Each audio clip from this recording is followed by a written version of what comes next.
What up there, boxing fans? This is Ronell Higg Boxing Reports. Alright, so just got finished watching some exciting fighting on AWE. Heck, it's raining outside, weather ain't that good up here in Jersey, so what? Ain't nothing else to do but to lay up in the house and watch some boxing, alright? So yeah, I was checking out Sam Eggington, alright? I really came in on the boxing match, like kind of late and whatnot. But I did came in on the Sam Eggington fight. And dude was looking pretty sharp, you know, with the 1-2 and all. Sam Eggington, he's pretty tall, you know, at 5'11". He fights at welterweight. He was fighting a European fighter from Spain. His name was Seferino. I forget his last name, Martinez, something like that. But anyway, yeah, he ended up knocking dude out. I mean, with a hard shot. I mean, it was a very hard knockout. I believe it was in the 10th round and all. I mean, Sam Eggington, man. That 1-2 shot, the combination that he was delivering was looking dangerous. All right, of course he was taller than his opponent. His opponent was pretty short and all, but I noticed that he's very easy to hit. I'm talking about Sam Eggington here. All right, not Eggington. I'm sorry, Sam Eggington is his name. I said Eggington. Sorry, his name is Sam Eggington. He's pretty easy to hit, and he was looking busted up at the end of the fight. Man, he looked like Julio Cesar Chavez.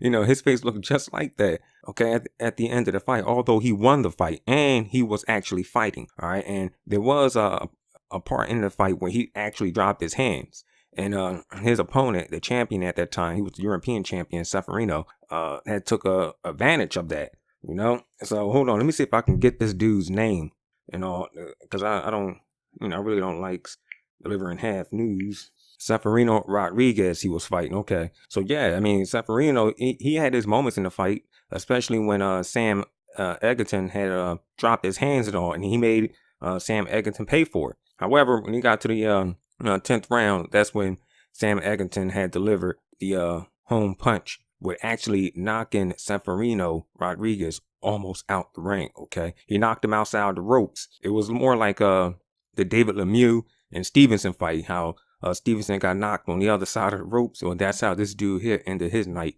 Man, what a great fight for Eddie Hearns. Now, I understands that Eddie Hearns is matching this young man, Sam Eggington, up against a bunch of light punchers and all. And Seferino Rodriguez, look at his boxing bracket. He's not, you know, much of a puncher.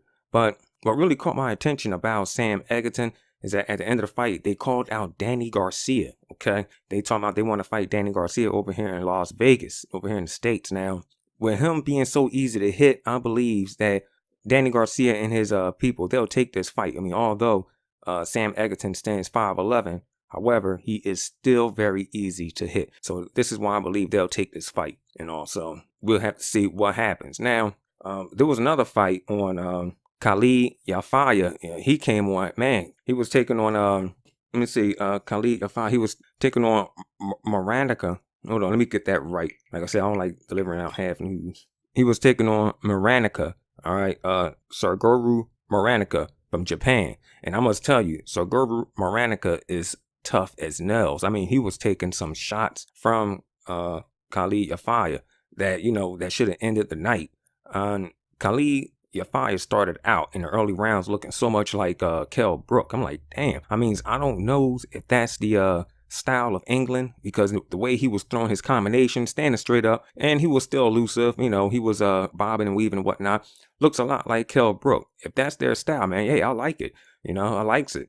But it was like from that round, from round 1 all the way to round 5, you know, he was dominant. Now, he even forced a knockdown in round 2. However, it looked like Suguru Muranaka had slipped as he was moving back, and he got hit with a punch, and he just went all the way, you know, down from it. But they called it a knockdown. It looked to me like it was a slip. However, yeah, he was dominant. Khalid Muranaka from round 1 all the way to round 5 until he got hit with a body shot.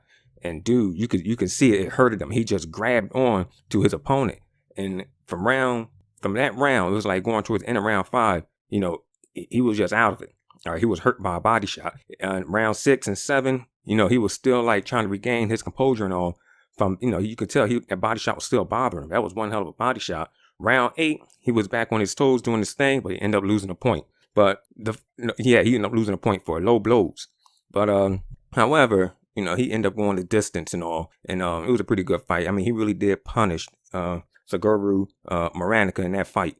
I mean, they should have stopped that fight for real. Now, I'd like to see Khalid Yafai up against Chocolatito. I mean, they are in the same division, and I believe that'd be one heck of a fight. He is taller than Chocolatito as well. But yeah, I would like to see how that bangs out. However, we all know that Chocolatito has that rematch with the guy who he lost in a controversial decision.